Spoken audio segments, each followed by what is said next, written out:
Welcome to Let's Talk Kenmore, a lighthearted podcast aimed at connecting our listeners to their local government and demystifying the role of government in the city of Kenmore. I'm your host, Amber Clifton.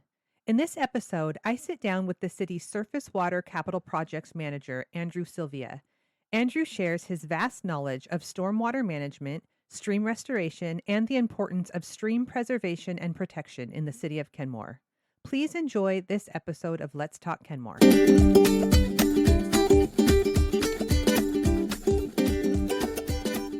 Hi there. Welcome to Let's Talk Kenmore. I am here today with Andrew Silvia, and Andrew is going to educate me and you about stormwater management, stream restoration, all things water in the city of Kenmore. That's correct. You're the environmental water guy, and I'm thrilled to have you on the show. So if you could just start us off by kind of explaining what your role is with the city. Absolutely. Yeah. Well, thank you for having me and giving me the opportunity to talk about this work. It's really exciting stuff. So I am a surface water capital improvement project manager, which is a mouthful, right? That is. So I thought I'd try to demystify that term for your listeners, Perfect. Give you a sense of what I do. So the elected leaders in Kenmore, the city council, they make a variety of decisions about what they want city government to do. Part of that to-do list is building and repairing all the stuff that the city owns and needs to maintain, roads, storm drains, parks, stream culverts, etc. You know it as infrastructure. Another name for it is capital. Mm-hmm. And so council works with city staff and creates this plan for all the work that they want us to do to repair or build or modernize the city's infrastructure, its capital. And we call that work capital improvement project. Now, most of that work I don't do. That's the job of a large team of talented people who design and construct the project. So biologists, landscape architects, Right. civil engineers, the real heroes, construction contractors, and administrators, and so on.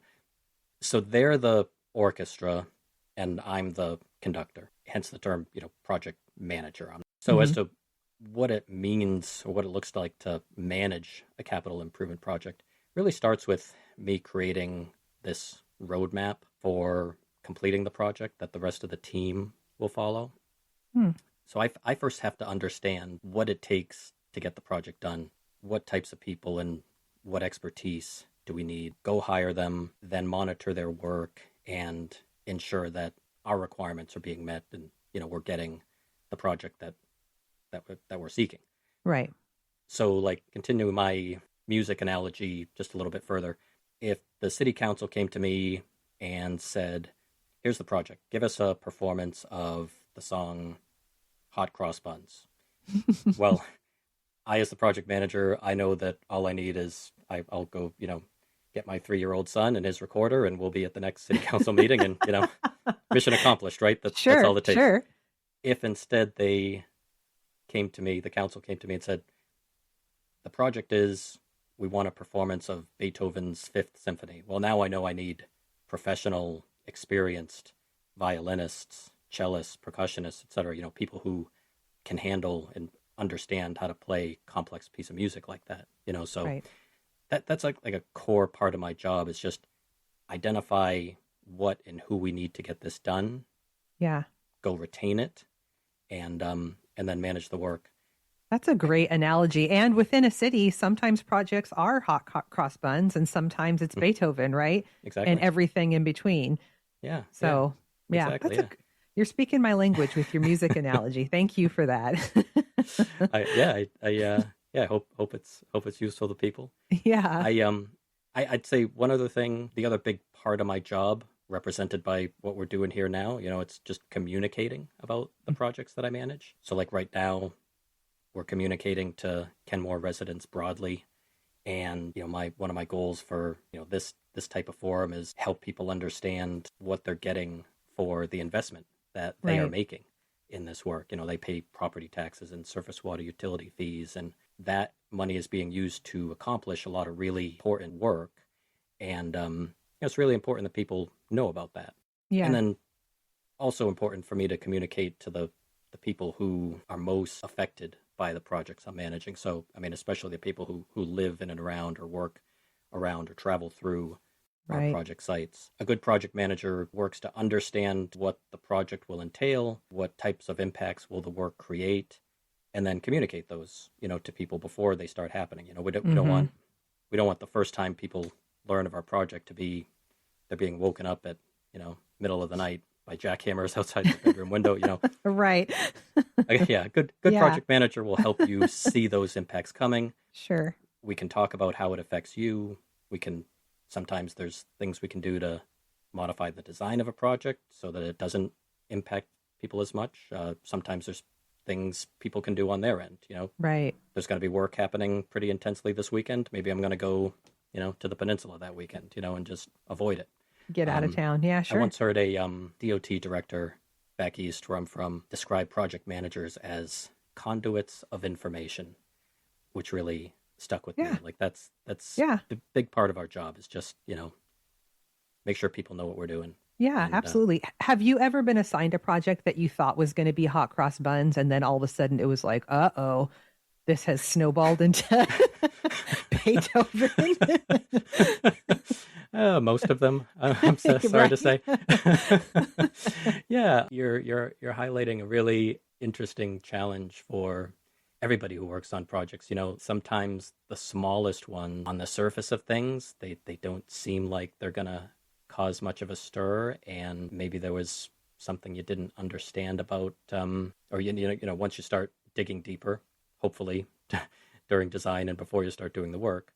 This wasn't a small project, but I do recall the first major project I ever managed back in Rhode Island. This was a river wall construction right behind City Hall. It was right next to this national historic landmark called the Slater Mill Historic Site. There were all of these historic preservation requirements on our radar that we were really sensitive to, wanted, design the work to ensure we were getting that part of it right. And there were some trees that had grown up along the face of the wall. It was actually part of why the wall was failing. And part of solving the problem and rebuilding the wall meant taking those trees down. Mm-hmm.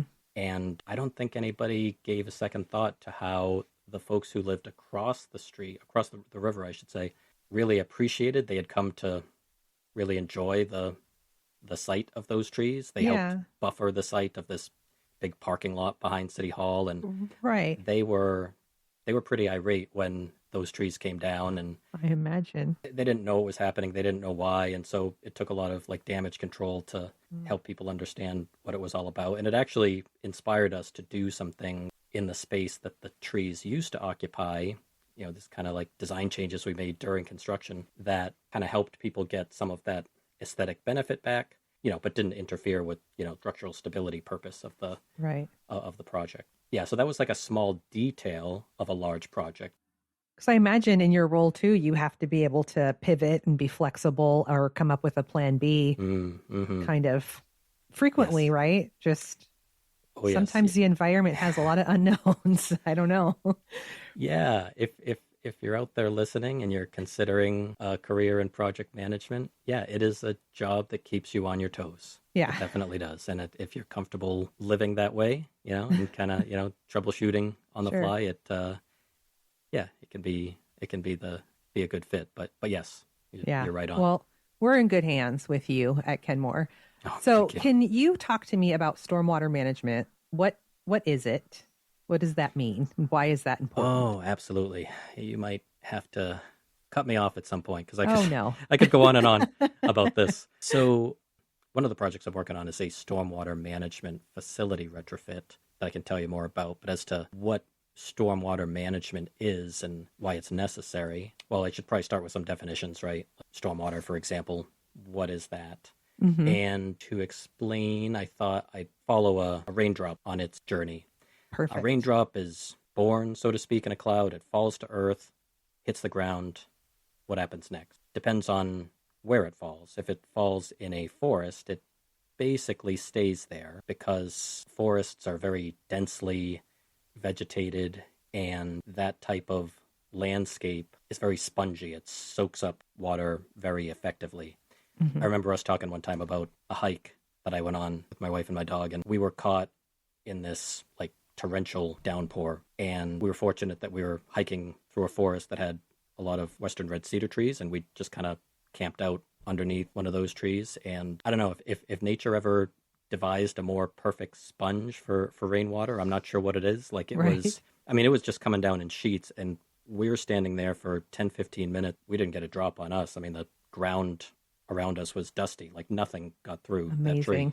So that's what happens in a forest. But in urbanized areas, when we develop areas and we sort of take the trees down and we build our homes and our roads and so forth, we're usually in its place putting up those structures and features are built of, you know, we kind of lump them under the same umbrella called impervious surface, impervious to water, basically. So so that raindrop falls instead on one of those surfaces and it just runs off the ground. You may have heard the term runoff, same thing. Okay. You know, Okay. Yeah. And so stormwater management, as to why it is necessary, I think it's useful to consider the problems that arose before we started or realized that it needed to be managed. You'd had decades ago, development was allowed to occur pretty much uncontrolled, and you know, you had these spongy landscapes being replaced with development pervious landscapes, and so all that water that ordinarily just kind of stays where it falls is now running off the ground. It has to go somewhere. Right. Often the people on the downhill end of developed area face the brunt of lots of water that has no place else to go. You know, flooding occurs, or that water can reach a stream or a surface water, and that stream is not, you know, prior to all that development, didn't used to see that kind of intensity of flow into the stream, and so the stream bed and the banks start to erode. You know, there's also pollution impacts that occur with uncontrolled stormwater. So all of the things that you know, we do with the land that we've developed, you know, fertilizing our landscape, driving our cars across road, and all the brake pad dust and tire wear particles, those things all just get swept up in stormwater and get carried into usually a storm drain system. Like the city has a drainage system as part of its roads. But for the majority of that system, the way it was built, when it was first built, there's basically just a system designed to take the water off the roads, keep the roads from flooding, and just get it into the streams as quickly as possible. So we're still kind of, you know, working against this legacy of pollution and also uncontrolled flow that hasn't been mitigated yet. And so like that, so that's part of the work that the team that I work for at the city does. This project that I'm working on right now, called the Kenmore Lane Stormwater Facility Retrofit Project. What we're doing there is we're taking existing facility that was designed, it's actually the oldest stormwater facility in the city, back from the 70s. And the existing facility consists of this one underground tank. What it was designed to do was basically the type of stormwater retention system, where that was sort of the first problem area that people recognized when stormwater was uncontrolled, was all the flooding. So the first stormwater codes attempted to control that. That led to requirements to install things like detention basins and tank that is designed to accept that, like when it rains and all of that water is coming off the landscape much faster than it would from a natural landscape, it just sort of collects the water, holds it until the storm is over, and then it allows it to flow out of the tank or, you know, whatever type of detention system very slowly, sort of more mimicking the way that water naturally interacts with the landscape. So anyway, this existing facility was built per the codes that existed at the time. Stormwater science and engineering is a state of the art that has evolved quite a bit since then. And so we understand how to do this work a lot better. And so really the drivers for this project, I mean, one is that facility has reached the end of its useful life. You know, it's a built feature. It has a life expectancy, just like we do. So it's this facility's time to be replaced. And so we're going to build a larger tank, one that meets, you know, current stormwater, we call it flow control requirements, just that kind of flood management requirement. It'll be closer to meeting that current standard. And then I mentioned earlier the pollution control aspect that really has only come to be understood in the last 3-4 decades. That original facility had no component that was designed to remove pollution from the stormwater that flows into it. Because that wasn't part of the standards in the 70s. Yeah, it wasn't understood that it was a problem. And Yeah. then, that practice, polluted stormwater started entering our streams and our wetlands and lakes Yeah. unabated for a while, and we started to notice the impact on fish populations and Hmm. other, life forms that depend on clean water. And so, yeah, the current standards now do require you to remove many of the typical contaminants that are found in urban stormwater. So that's what we're going to do. The plan is to install something called a bioretention basin, which is it's kind of like you may have heard the term rain garden. It kind of goes by a lot of names, that Hmm. are, and I know they're not exactly the same thing, but they're close enough. And it's just a shallow depression that you allow stormwater to flow into, and you fill it full of plants that are, that tolerate being wet, Hmm. most of the time. And the combined effects of filtering stormwater, polluted water through soil and having it come into contact with the roots of these plants, which also do a great job of, uptaking, a lot of that water. It's pretty effective at cleaning the water that comes in. One of the cool things about this project, I mentioned the state of the art in stormwater engineering continues to advance. Only within the last 5 years have we started to understand how urban stormwater, the specific pollutants in urban stormwater that are so damaging to salmon, Yeah. especially coho salmon. There's Hmm. it was researchers at the University of Washington a few years ago that discovered this tire preservative compound that, is especially lethal to coho salmon and I think some other species of trout. And so state of the art is quickly catching up. There are modifications that have been made recently to the type of soil that you use in these bioretention systems Wow. that are effective. So the research that I've read suggests Yeah. at removing this compound.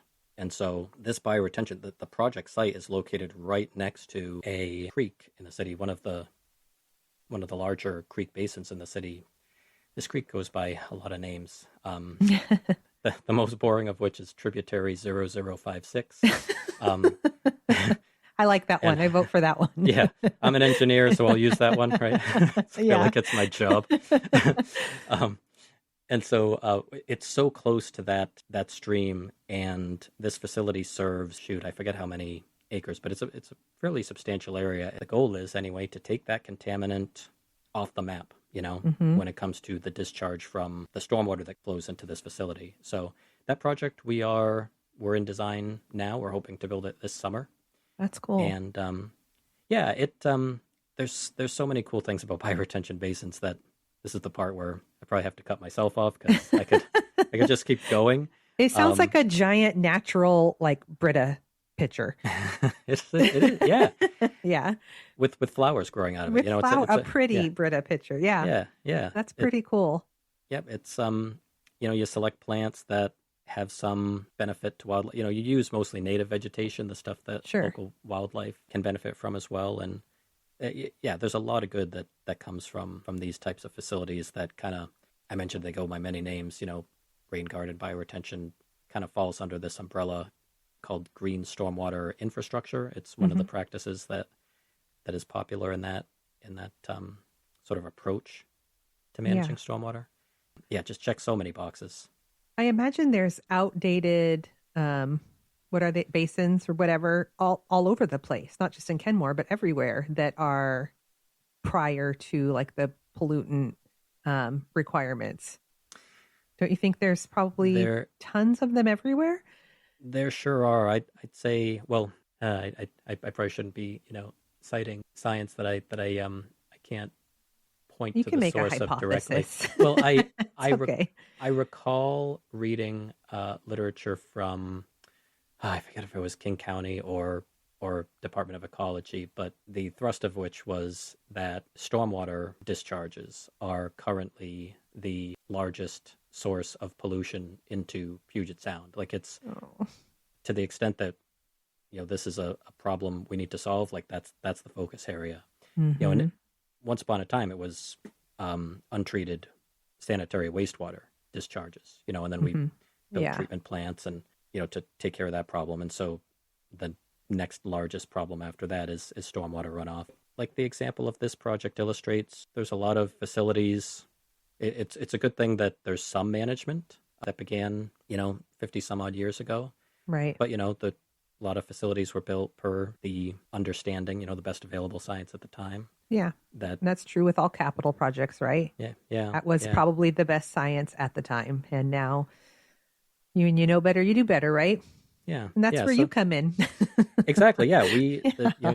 city has a variety of plans that have been developed that have helped us identify and target, really what's the low hanging fruit, what are the areas that we should be focusing on to remove the most pollution, Hmm. do the best job of controlling flooding, just get the best bang for the buck. Those are the things Right. that we work on first. Right. Okay. So let's talk Muck Creek, because I know that was one of your Yes, projects. What was yes. going on there that needed to be Yeah, fixed? Muck Creek is a really cool project. The full project title is Muck Creek Mitigation, and that term mitigation refers to a permitting requirement. Any project where you are doing work that impacts a sensitive environmental area, such as a wetland or a stream. If your project, if you want to do work that degrades one of those resources, environmental regulations require you to, well, first try to avoid it, Hmm. and if that's infeasible, then offer some kind of compensatory benefit to counteract whatever has been lost. So Okay. for this project, the kind of the origin started a few years earlier. The city completed a pedestrian and bicycle improvements project Hmm. across town, 68th Ave, and great project. It expanded access for bicycles and pedestrians, which is really important. But to accomplish that, what they needed to do was increase the amount of street space that was occupied by things like bike lanes and sidewalks. And so there was a stream, a small stream, unnamed, not like a major creek or anything, that was flowing through an open channel, a roadside ditch. It had to be enclosed in a pipe because they ran out of space. You needed to have that stream enclosed, which deprives the stream of several inputs and just they call it in the code functions and values that natural streams typically benefit from, like trees overhanging streams deposit all kinds of organic litter into them Hmm. that fish, if it's a fish bearing stream, use as food and provide shade, controls the temperature of the stream, a host of other benefits that are lost when you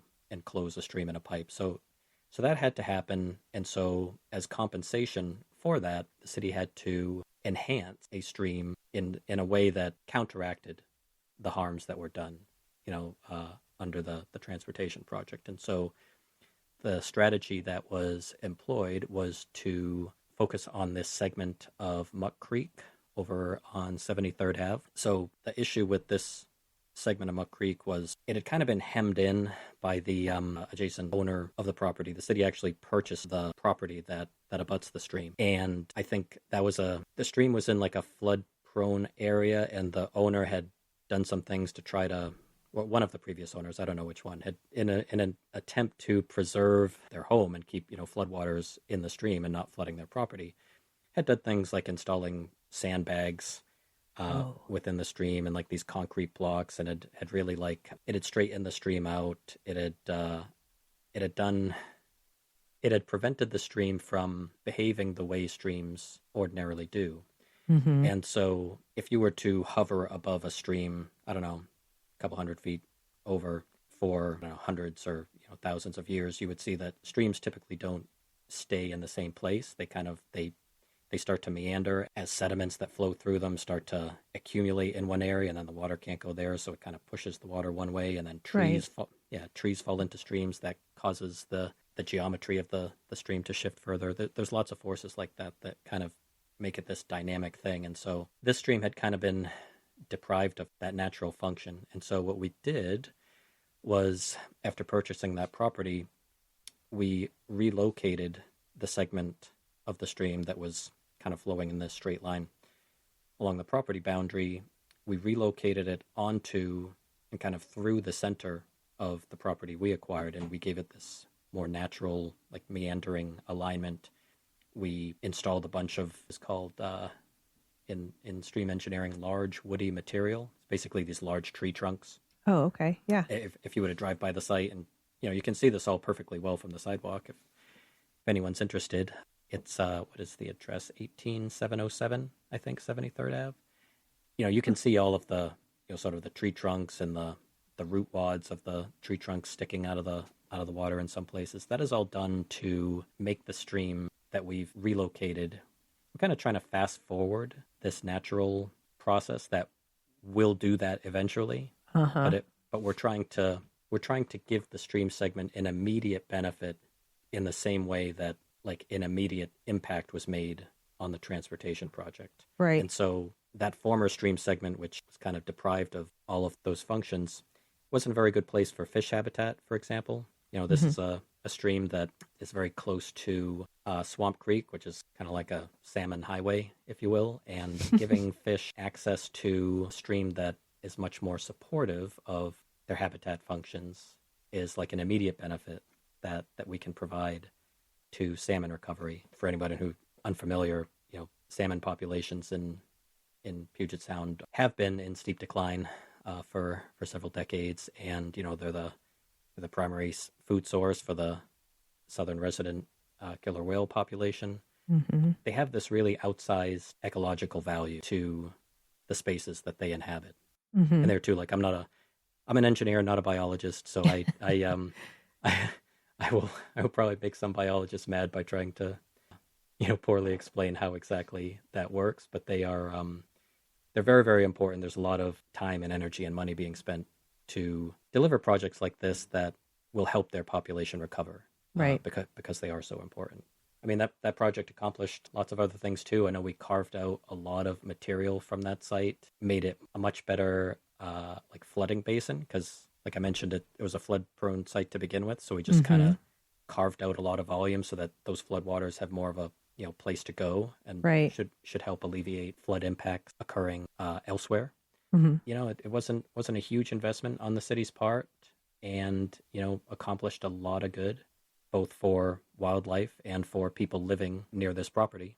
Right. Because were other properties facing like flooding if something wasn't? Yeah. Now here, so I haven't been with the city for very long. I only know a small piece of this story, but my understanding is that Swamp Creek, which is, you know, Muck Creek connects to within a few hundred feet, had flooding issues for a long time, and the Mm. city's undertaken a lot of work. This project being the latest installment of that work to help, you know, alleviate some of the impacts that residents are feeling because of that. Yeah. I confess I don't know the severity of the issue currently, and if you know, I presume the situation's a lot better than it was in decades Oh past. yeah. But I'm sure. Kenmore is at the downstream end of a lot of creek basins, and you know, typically what happens, streams reach like a big surface water like Lake Washington as they start to flatten out and Hmm. spread out. Water spreading out like that is what most people know as flooding. You know, so Yeah.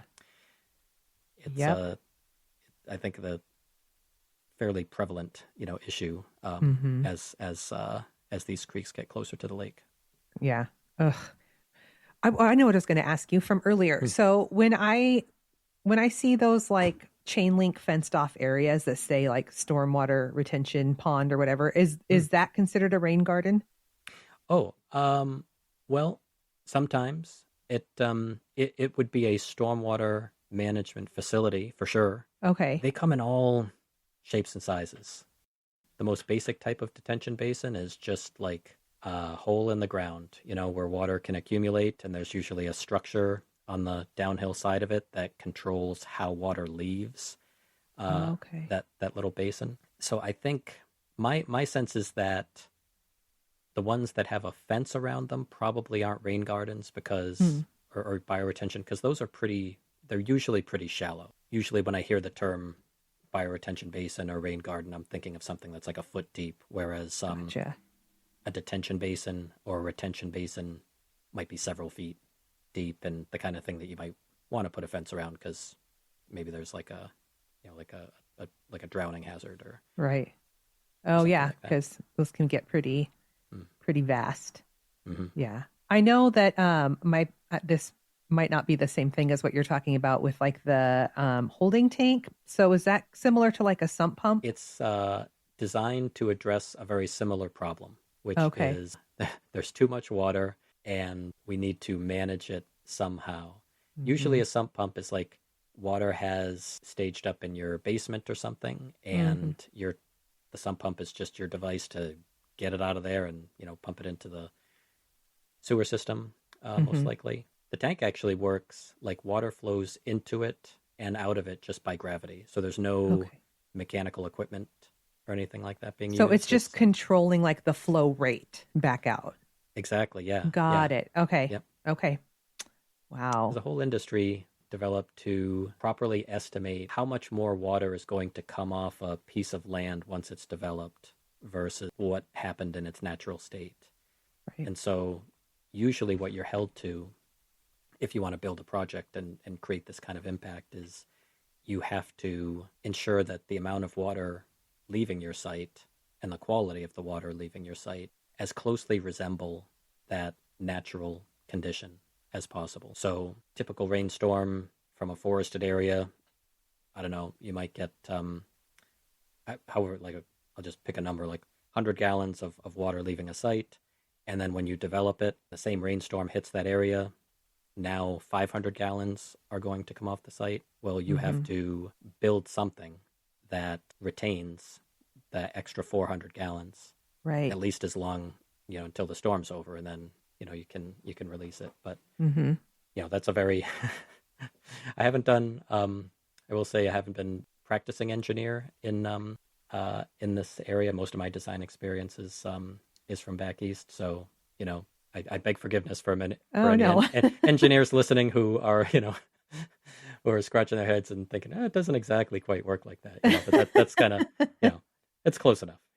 But even just like not even with just capital projects, but even on a smaller level, like a homeowner, this is why you can't just decide that you want to not have a front yard anymore and instead pave it all so you have a Mm, bigger driveway, right? it's a great Like, example. Yeah. yeah, Yeah, there are there's limits to how much of that work you can do right. without a permit, and the purpose of the permit is just for the city to ensure that you're not creating an impact for your neighbors that Hmm. hasn't been properly controlled, Gotcha. so like build the thing you want to build, just don't hurt anybody, Sure, sure, sure. Yeah. as a result. So, what else could the public do to kind of help other than don't make a concrete yard? But what can they do to kind of help reduce the impact? Yeah, lots of stuff. And I would break it down into kind of a couple of buckets, or at least maybe like a spectrum of like more passive, lower effort stuff up to like really engaged, sort of, champion level efforts. Um, on the small side of things, I mean, really simple, but like surprisingly like big one in terms of combating stormwater pollution is if you have a dog, pick up after it. Like that's do the right thing. Mm-hmm. Dog waste is, I think, been shown to be a pretty big part of the issue with like bacteria in streams, and so that's one. If you like to wash your car pretty frequently, I think the best thing to do is take it to a commercial car wash. If you're a little more frugal and you want to wash your car at home, just a quick little adjustment you can make that benefits streams is if you can pull your car like onto your lawn so that when you're Oh, washing it, all of that water and all of the soap kind of just, rinses off into a grass surface and can just kind of sink into the ground. oh, Otherwise, yeah. yeah, if you do it in your driveway, ordinarily your driveway is just going to pitch back towards the road. And so all of that soapy water is going to run into a storm drain. Mm-hmm. And that water, most of it anyway, doesn't receive treatment before it reaches a stream. So yeah, just trying to keep those like soap materials and every all the dirty stuff that's washing off your car Yeah, of out of course. the stream. So that's helpful. I mentioned earlier that discovery about the preservative in car tires, Mm-hmm. right? It turns out that just keeping your car tires properly inflated help reduce the rate at which they wear down. And so like Okay. the less of your tires wears down and the less of that material that gets swept into the storm drain system, the better for salmon. Hopefully someday that material will get phased out of car tire manufacturing, but we're not there yet. And so Right. that's just a little thing you can do to kind of reduce the impact. If you're a homeowner and you have a lawn or landscaped area, there's lots of things you can do to lower the impact of your landscaping practices. So great resources, like the master gardeners, like you had a master gardener on Yeah. the show, right? Mm-hmm. Like, and I think I recall they have like a hotline you could call, or like, you can email them and Mm-hmm. for advice on, fertilizer is a big thing. How can I reduce how much fertilizer I use? Or at the very least, how do I ensure that I'm applying it in such a way that the nutrients I'm providing, get into my garden and don't run off, into the storm drain system. Right. I don't know if you ever heard of a rain barrel, but that is a gardening practice that has or gardening device, I should say, that has a pretty interesting like stormwater management benefit. Okay. So, do you know what I'm talking about, by the way? When you collect Like, rainwater and then use it to water your garden later? exactly, yeah, yeah. I mean, it's I guess it's a pretty self-descriptive term. Rain barrel is just what it sounds like. It's just big, There's even big. an old song about it. Oh, there is? There's like a CCO Playmate where they talk about slide down my rain barrel. Oh, It's really old. I don't know. Maybe other how people know it. how did I not know about that? I don't know. Okay. We've come All full right, well, circle with music analogies, though. yeah. All right. Well, as soon as this is over, I'm going to go look that one up. But for anyone who doesn't know, rain barrel, just like this big, usually plastic barrel that you place like right at the foot of like roof leader, like those pipes that carry runoff from your roof just down to the ground. And you put it there and you just divert that water into the barrel, and then you can just store it there until you need water for your lawn or your plants. And three great benefits to doing that. One, when you're watering your landscaping, you're not doing so with your municipal water, so you're reducing your consumption and your water bill. Mm-hmm. Something I didn't know until I got a little more into gardening myself is that plants really thrive when watered with rainwater, Oh. a lot more so than chlorinated municipal water. So like the water that comes out of your sink or your garden hose, it's not like it's bad for your plants or anything, but they much prefer and will thrive much more easily if you're watering them with that harvested rainwater. Interesting. And then, yeah, and then the third thing, the kind of thing that kind of sparks my interest in it, is a rain barrel is like a little miniature detention basin. Yeah.